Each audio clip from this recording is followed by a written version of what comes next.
전 세계 톱10 전차 3위 안에는 들어가고 K2EX라는 형상도 지금 네. 네트워킹을 시키는 거죠. 저기 치킨 다리 손이 안 닿으면 저한테 이렇게 네. 신호를 주면 제가 치킨 다리를 집어서 이렇게 네. 줄 수 있고 아니면 제가 먹을 수도 있고. 그쵸. 네. 뭐 먹는 게 중요하다. 약간 이거 불리한데, 이거.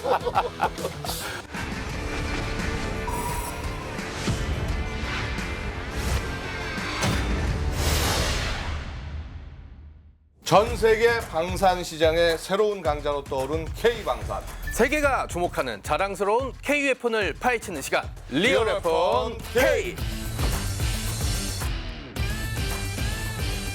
오늘 저희가 이렇게 양욱 위원님과 함께 얘기를 나눌 주제는 바로 자랑스러운 우리 무기 K2 흑표 전차에 대한 얘기를 좀 나눠보기 위해서 이 자리에 섰습니다. 자, 전차 한 대 없이 전쟁을 치러서 그렇죠, 네. 그야말로 진짜 육탄 돌격으로 적 전차 공격을 막아냈던 나라가 네. 어느새 전차 덕후 국가가 돼서 자 이제 전차 수출국이 됐다라는 네. 거죠. 이렇게 전차를 자기 국내 고유 기술로 개발해 수출까지 하는 나라는 미국, 독일, 프랑스 요 이런 정도밖에 그런 이제 선진국들. 보통 얘기하면 다섯 손가락 안에 들어갑니다 했지만 이건 세 손가락 정도에도 다 끝날 정도고 전차를 받은 폴란드에서 대통령이 와서 기념사를 이렇게 했어요. 이렇게 빨리 보내줄 줄은 생각을 못해서 그 상징이 어떻게 보면 그 K2 전차 바로 그 얘기라서 할 얘기들이 사실 해보고 또 해봐도 할 얘기들이 굉장히 많이 있습니다. 최초의 전차가 K1인데 이게 100% 국산이 아니에요. 그렇죠. 예, 이게 미국의 맞습니다. M1 에이브람스 그거를 이제 좀 사이즈를 좀 약간 프로포션을 줄여서 네, 네. 한국형으로 만든 게 K1이었고요. 그래서 별명이 이제 미국 쪽에서 별명이 베이비 에이브럼스라고 불렀고 그런 농담도 있었어요. 저기 K1 전차를 보면 저게 에이브람스인지 K1인지 몰라서 도망간다라는. 그래서 거기에 이제 성적이 꽂으면 미군이 왔다 그러고 이제 항복하고. 네. 그러니까 K2 전차 같은 경우는 다른 나라의 이제 주력 전차, 앞서 얘기했던 전차의 선진국들이 가지고 있는 하나의 시그니처 같은 전차들이 있지 않습니까? 예. 프랑스의 르클레르, 미국의 에이브럼스, 네. 그리고 뭐 독일의 레오파드 같은 전차들 가끔 그런 거 있지 않습니까? 전 세계 톱10 전차. 아, 그렇죠. 네, 그러면은 흑표가 한 3위 안에는 들어가고 이제 원래는 4세대로 계획이 됐다가 이제 지금 분류는 이제 3.5세대 정도로 예. 이제 바뀌어져 있지만 3.5세대 중에서도 이제 손꼽히는 예, 일단은 뭐 K2는 역시 공격력이 그렇죠. 굉장히 네, 중요한데 네. 일단 그 55경쟁에 120mm 네. 활강포를 장착을 하고 있단 흉악하죠. 말이죠. 네. 독일 라인메탈 네, 네, 주포를 무슨 뭐 라이센스. 라이센스에 생산했다라고 하는데 약간 그렇지 좀- 않습니다. 그렇지 네. 않고요. 이게 우리 그 국방과 네, 네. 연구소에서 개발을 하고 현대 위아에서 생산을 한 CN08 네. 활강포입니다. 역시 박사님이라 발음이 네, 굉장히 남다른데 맞습니다. CN08 활강포고 웃긴 게 흑표 전차의 장점을 얘기할 때 또 이게 나오더라고요. 예, 주포를 라이센스 생산했다 라인메탈 거를 이제 우리나라 네티즌이 아니다. 현대 위아에서 우리나라 국산으로 개발한 거다라고 하면 사람들이 약간 니들이 벌써? 약간 이런 느낌을 좀 그렇죠. 가지고 있더라고요. 그리고 이제 날탄의 경우 이제 2km밖에 떨어져 있는 곳에 60도 경사각을 갖춘 800mm 두께의 아병 강판. 그렇죠. 800mm면 80cm 맞나요? 맞습니다. 예. 이 정도 되는 거로 관통을 시켜버린다. 야, 진짜 무시무시한 공격력이라고 볼 수 있고, 뭐 주변 국가들의 전차들, 뭐 일본의 10식 전차나 중국의 990 그리고 러시아의 T90이 역시 이제 방어력이나 공격력에 대해서는 정보가 정확히 정해져 있지는 않지만 그 다른 곳의 방어력은 우리 거보다는 좀 약하다. 내지는 공격력은 우리 거보다는 약하다라는 게 이제 공통적인 현상입니다. 뭐 우리가 당연히 좀 늦게 개발했기 때문에 그렇죠. 이제 뭐 예, 최신 예. 기술을 더 넣은 걸 수도 있긴 하지만 예. 충분히 데이터를 가지고 만들었다라고 볼 수 있죠. 그다음에 네. 또 이제 뭐 중요한 게 보면 일단 이제 피하 식별 장치 당연히 있고요. 이게 네, 네. 또 이게 보면 우리가 K1까지만 해도 4명이 탔잖아요. 네, 네, 네. 그렇죠. K2에는 3명이 탑니다. 한 왜냐하면 명 어디 갔습니까? 장전수가 빠졌어요. 아. 자동 장전 시스템이 들어가면서 장전수가 빠지고 그래서 인원은 줄어들고 대신에 또 자동화가 되니까 또 연사가 또 더 빨라지는 이런 장점들이 있고요. 특히 이제 기동관 사격 시에도 안정적으로 장전이 가능하다고 그래요. 그다음에 이제 포구 동적 감지기라고 그래서 자 이게 뭐냐면 막 이렇게 흔들려도 그렇죠. 사통 장치가 이렇게 우리 마치 이렇게 뭐라고 그럴까 액션 영화 찍을 때 스테디캠 딱 들어가면 이렇게 네네네. 딱 하면서 초점 잡히고 하잖아요. 고프로 똑같이 같이. 네네. 마찬가지로 얘도 이제 그런 것들이 딱 돼서 이동 시에 사기가 가능하고 우리 왜 뭐 러시아나 이런 데 보면 가끔 자랑하는 게 네네. 전차가 점프를 막 하면서 네네네. 이렇게 뭐 쏘는 빵 거, 쏘고 네. 뭐 이런 거 나오잖아요. 이게 흔들리지 않는 편안함, 예, 약간 이런 느낌이 들고 K2 전차의 방어력도 얘기를 좀 해봐야 될 것 같은데 예. 모든 국가에서 기밀 사항이다 이렇게 얘기하지만 대충 800에서 850mm 정도의 정면 방어력, 그러니까 전차 위쪽의 포탑의 정면의 방어력이 그 정도다라고 이제 알려져 있잖아요. 일반적으로 그렇게 얘기를 하고 있죠. 그러면 아까 K2 흑표의 그 주포에서 발사되는 포탄이 대충 뚫을 수 있는 뚫을 수 있는 정도면 정도가 거의 비슷하고요. 그러니까 그 이상 만드는 게 쉽지가 않습니다. 그러니까 두께가 얼마인지도 중요하지만 네네. 실제 지금 전차가 얼만큼의 장갑으로 둘러싸여 있냐. 아. K2 전차의 경우는 방어력이 가장 준수하다고 알려진 에이브람스 전차에 비해서 한 뭐 95, 6, 7% 정도 러시아군 T-70이라든가 아, T-80 네네.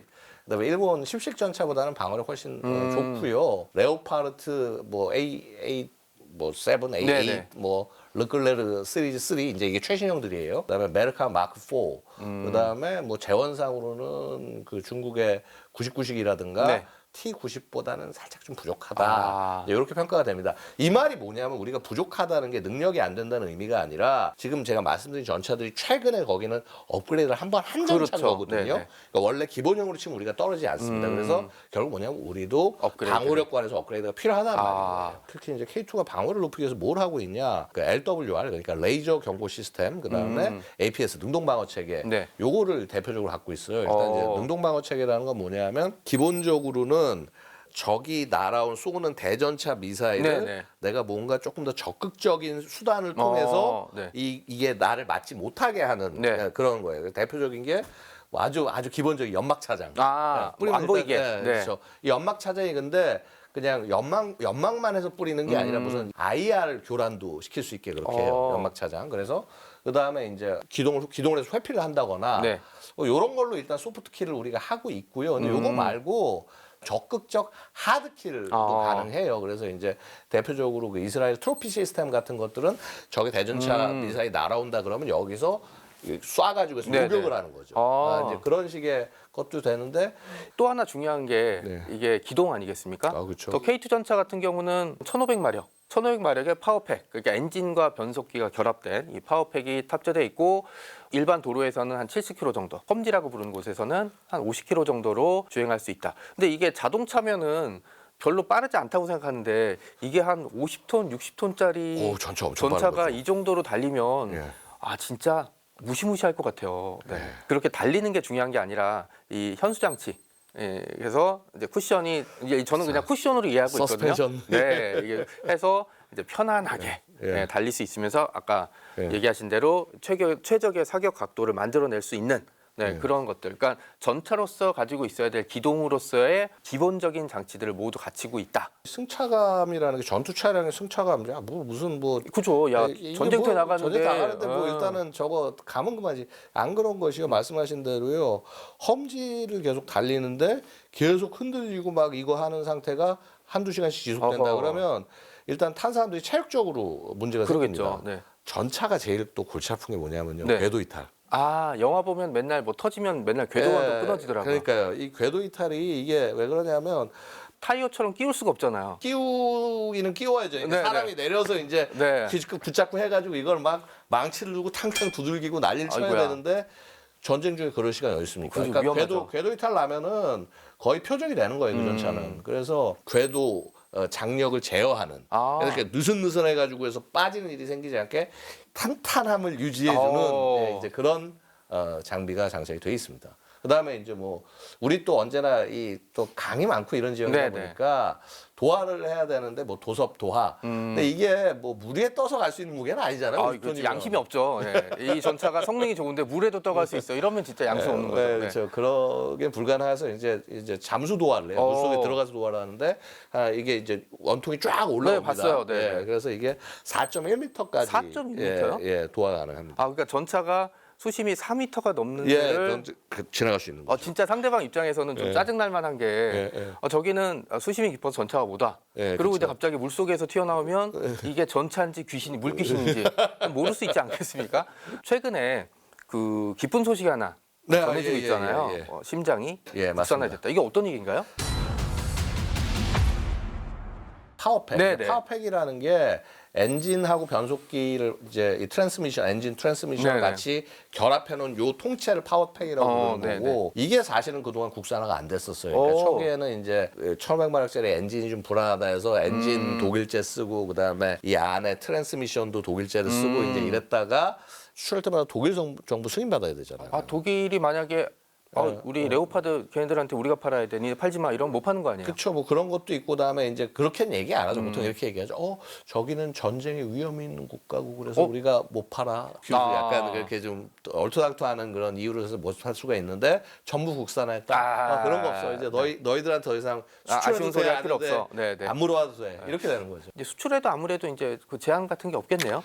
그렇죠. 아무래도 지금 이제 뭐 우리 당장 뭐 폴란드에 2022년에 네네. 최종적으로는 980여 대까지 네. 팔리겠다 해서 거의 뭐 1000대를 판다. 네네. 뭐 이제 이런 얘기가 나왔지 않습니까? 사실 이게 단계적으로 진행이 돼요. 그렇죠. 예, 네. 예, 그러니까 180대가 지금 폴란드에 네. 납품되고 있고요. 180대를 납품하는데 걸리는 시간이 얼마냐면 네. 3년이에요. 3년이요? 이게 전 세계 어느 국가에서도 이게 돼? 약간 이제 이런 느낌이 되는 거죠. 그래서 한국이 폴란드를 유럽 내 최강의 전차 강국을 만들고 있다. 이렇게 이제 표현하기도 합니다. 그러니까 우리나라랑 손잡으면 그 지역의 전차 왕국이 될 수 있다. 이런 얘기가 돼 있고 그쵸. 폴란드가 최근에 우크라이나와 러시아의 전쟁에서 진짜 바로 옆에 발등에 불이 떨어진 나라잖아요. 그렇죠. 네. 그러니까 자기들이 갖고 있던 구소련제 네네. 전차 그거를 전부 우크라이나로 줘버립니다. 야, 너희 싸워라. 그리고 네. 지원을 해주고 난 다음에 나토국한테 얘기한 거죠. 내가 이렇게 지원을 해줬어. 오. 그러니까 우리 좀 새 전차를 도입할 수 있게 지원도 좀 해줘. 오. 뭐 예를 들어서 독일한테 이런 거죠. 좀 빨리 레오파드 100대, 100대 만들어줘. 네. 180대 줘. 그러면서 이거 10년? 10년? 야 이거 더 많으면 한 15년 걸리는데 이렇게 돼버리는 거예요. 당연히 못 사는 거예요. 아, 그렇죠. 폴란드는 언제 전쟁이 터질지 모르는데. 자, 그럼 이제 미국한테 가야 될 거예요. 네네, 그렇죠? 미국. 미국한테 가서 우리 사기로 했는데 조금 더 네네. 삽시다. 납기 땡겨줄 수 없어요. 우리도 네. 안 돼. 야, 우리도 꽉 찼어. 그래서 이거를 너희들이 시간 내에 사고 싶은 갈 나라는 딱 한 군데다. 한국. 네. 그래서 사실 폴란드가 찾아온 측면이 있어요. 이게. 먼저. 예, 네. 예. 예. 루마니아도 이제 공급 계약 얘기가 나오고 있어요. 예, 작년에 그러니까 2024년에 실제 전차를 들고 가서 실제 사격을 했었습니다. 네네. 영상 봤습니다. 네. 그런 부분들도 있고 사실은 이 여기뿐만 아니라요. 굉장히 많은 나라들이 K2에 관심을 갖고 있어요. 뭐 오만, 뭐 인도, 체코, 그다음에 이제 뭐 사실 뭐 UAE나 뭐 사우디 같은 국가에도 저희가 들어가서 이미 시연을 한 바가 있고요. 그래서 수출형에 대한 기대가 크죠. 이번에 카타르에서도 연합훈련을 하면서 전차가 갔던 적이 있었고 이 시점에서 이게 오만이 이제 우리 물건 산다고 이렇게 좀 오만해지면 안 되겠지만 이게 또 수출형에 대한 이제 그 이야기들을 좀 해봐야 되는데 기존의 K2랑 좀 다른 점이 있을까요? K2PL 같은 경우는 네네. 폴란드 수출형 K2PL. 네네. 여태 우리가 알고 있는 K2는 55톤인데 네. K2PL은 60톤급이래요. 그러니까 더 무거워졌네요? 예, 그 장갑에 더 투자했다는 얘기거든요. 그래서 측면 고정식 반흡 장갑에 전면 모르식 장갑을 탑재를 한 것으로 보이고요. 그래서 방어력 당연히 올라갔고요. 게다가 RCWS 그러니까 그 원격 제어로 무인 사격 총탑? 통제하는 네. 예, 무인 총탑이죠. 기관총. 그거 이제 그거를 탑재를 하고 있고요. 그리고 이제 그 수출 확대를 위한 K2 EX라는 형상도 지금 네. 얘기가 나오고 있습니다. 그래서 K2 전차의 디지털 확장성을 기반으로 해서 이제 능동 방어 시스템, 원격 무장, 전장 상황시 이거를 전부 다 그야말로 최신 장치들을 장착을 해서 네트워킹화를 시킨 거죠. 원래 3.5세대 전차의 가장 큰 장점이 네트워크 교전 능력이에요. 그래서 이런 거죠. 보통 내가 이 전차가 딱 목표를 봐서 거기로 쏴서 맞추잖아요. 네네. 근데 내가 저기 표적 재원이 내가 들어왔어. 네. 근데 내가 못 쏴. 그럼 이 재원을 곧바로 옆판에 넘겨주면 얘가 조준 안 하고 그냥 거기에 쏘면은 맞는 거예요. 그럼 양 박사님이 뭔가를 저기 치킨 다리 네. 이렇게 딱 봤는데 손이 안 닿으면 저한테 이렇게 신호를 주면 제가 치킨 다리를 집어서 이렇게 들 수 있고 아니면 제가 먹을 수도 있고. 그렇죠. 그러니까 네. 뭐 먹는 게 중요하다. 약간 이거 불리한데 이거. 이거 아닌데. 네, 그런 그렇죠. 식으로 수출형에 맞습니다. 각종 원하는 대로 옵션을 다 넣어줄 수 있다. 야, 이게 또 우리의 특징 아니겠습니까? 그렇습니다. 그래서 그리고 아마 이 APS를 조금 더 성능을 좀 올리면은 우리 드론 공격들에 대해서도 유효한 방어가 가능할 수도 있다 이렇게 말씀드릴 수 있어요. 그리고 중동을 타깃으로 한 K2ME 전차도 있는데 이 전차 같은 경우는 사막지대에서 안정적으로 운행할 수 있게 고무 트랙. 예, 그쵸. 그러니까 호주에 수출했던 레드백에 이제 그쵸. 도입했던 예. 그리고 냉각 시스템, 에어컨. 그다음에 그 전차 엔진에서 발생하는 열을 이제 좀 효과적으로 배출할 수 있는 이제 개량된 열기구. 이게 왜 필요하냐면 아까 대전차 미사일 같은 경우가 이렇게 열을 찾아가기 맞습니다. 때문에 예. 타겟이 안 되게 이제 은폐하는 장치들을 좀 많이 사용하고 있죠. 네. 뭐 아까도 잠깐 말씀드렸지만 이제 제가 최근 그러니까 작년에 그 루마니아에서 열린 그 2024 BSDA 네. 전시회를 다녀왔었습니다. 네. 이제 보면은 뭐 K2 전차 자체를 일단 끌고 갔고요. 거기까지 끌고. 네, 그거 직접 가져갔습니다. 네, 네. 가져가서 실제 이제 실사격을 보여주기도 했고요. 네네. 이번에 그 폴란드였나요? 예. 폴란드에서 이제 다른 유럽 국가들과 연합해서 했던 그 훈련, 드래곤 24 훈련에서도 이제 여러 가지 좋은 모습들을 좀 많이 보여줬다고 하더라고요. 예, 이제 그거 보고 야 이거 한국 전차 완전 다른데? 네. 야 이거 뭐야? 뭐 레오파드 2? 에이브람스? 안 부러운데? 자, 이런 인식이 생겨난 거예요. 네네. 이게 그러니까 사실은 굉장히 인상이 높게 나왔던 게 노르웨이 시험평가 때 네네. 그래서 레오파드랑 같이 레오파드 경합했었죠. 같이 경합하고 네. 이때 사실은 원래 K2는 들러리로 불렸어요. 아. 처음에. 그러니까 원래 이게 지금 사실 그게 좀 짜여진 판이었어요. 무슨 말인고 하니 우크라이나 전쟁으로 인해서 러시아가 더 이상 수출을 못하는 상황이 있습니다. 가스 이런 거를. 네네, 그렇죠. 자, 그러다 보니까 대안으로서 수출을 열심히 하고 있는 나라가 노르웨이예요. 아, 근데 이 나라 중에서 가장 이제 엄청나게 많은 수입을 하는 나라가 독일이야. 노르웨이의 석유나 천연가스를 그러니까 수입한 나라가. 엄청나게 큰 고객이에요. 당연히 그래서 그 정치적으로는 이미 독일로 결정이 됐는데 막상 굴려보니까 성능이 좋거든. 그러니까 당연히 그 시험 평가에 따라서 할 거 아니에요. 네, 그렇죠. 그래서 보이니까. 명중률 90%. 야 이거 납기를 우리 원하는 때 들어오면 이거 좋네. 네. 야 이거 사야지라고 얘기를 하면서 이 군에서 야 우리 한국제 살게요 하니까 야 딱 어디 잠깐만 그거 아니야. 그거 아니야. 이거. 진정해. 이거 네. 아니야. 우리 이거는 네. 정치적 고려로 사는 거야. 아. 이렇게 된 거예요. K2 전차 얘기 나오면 예. 그럼 K3는 없냐? 그렇죠. 네, K3 예. 없냐 얘기 나오고 있어서 뭐 모형도 예. 지난번에 전시에서 본 적이 있고 그런데 예. 어떤 계획이 있는 건가요? 앞으로 20년 정도 뒤에 주력이 될 전차가 되는 거예요. 2040년대쯤에. 그렇죠. 네. 2030년대 후반, 2040년대. 당연히 이제 뭐 스텔스 기능, 뭐 스텔스라고 하는 게 뭐 이게 약간 우리가 생각하는 뭐 안 보이는. 보이고 이런 네. 게 아니라 사실은 이제 적의 감시 장비, 그러니까 열상 감시 장비든 아니면 뭐 기타 영상 감시 장비든 이거에 상대적으로 덜 보이게 노출되는. 되게 하는 것. 그 다음에 최소한 지금 포탄 무인화 같은 것들이 시도가 되고 있거든요. 그 이후에 무인 전차들이 또 등장할 거 아닙니까? 그럼 이것들을 같이 다 통제가 돼서 싸우는 그러니까 소위 우리가 유무인 복합 체계라고 얘기를 합니다. 멈티, 네. 맨드 어먼 팀이라고 그러는데 이런 멈티 능력 같은 것들도 지금 어떻게 지금 기존의 이 K3 전차와 결합할지 이런 얘기들을 하고 있어요. 능동형 서스펜션 장치를 장착을 한다거나 뭐 고무궤도 단다거나 이런 것들 되고 있고 그다음에 심지어 주포를 좀 사이즈를 키우는 얘기도 나오고 있어요. 120에서 더요. 예, 130mm 활강포를 장착한다. 뭐 이런 얘기들도 나오고 있고 그다음에 요즘 뭐 드론이 워낙 대세가 되다 보니까 아예 드론을 기본 탑재 장비로 이제 정찰용 드론을 등에 싣고 있다가 네. 얘가 이제 우리가 필요해 그럼 지가 알아서 떠서 막 가서 목표점 정찰하고 정보 전달해주고 자 이런 식으로 계속 지금 개념은 발전을 하고 있습니다.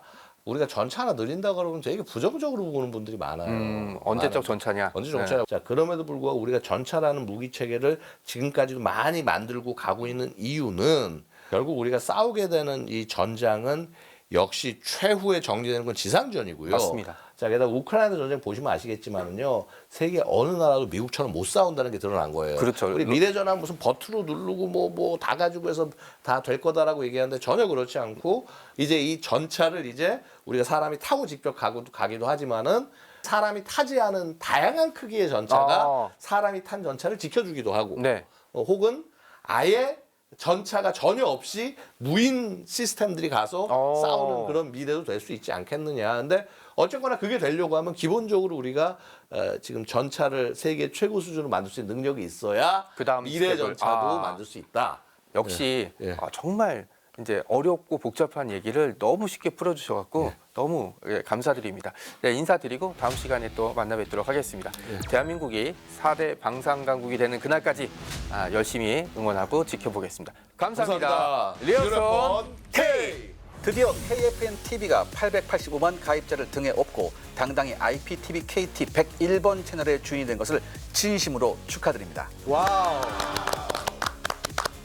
물론 이전 채널들에서도 볼 수 있습니다. 101번 채널의 힘찬 출발을 응원하겠습니다. 많은 관심과 성원 부탁드립니다. 화이팅! 화이팅!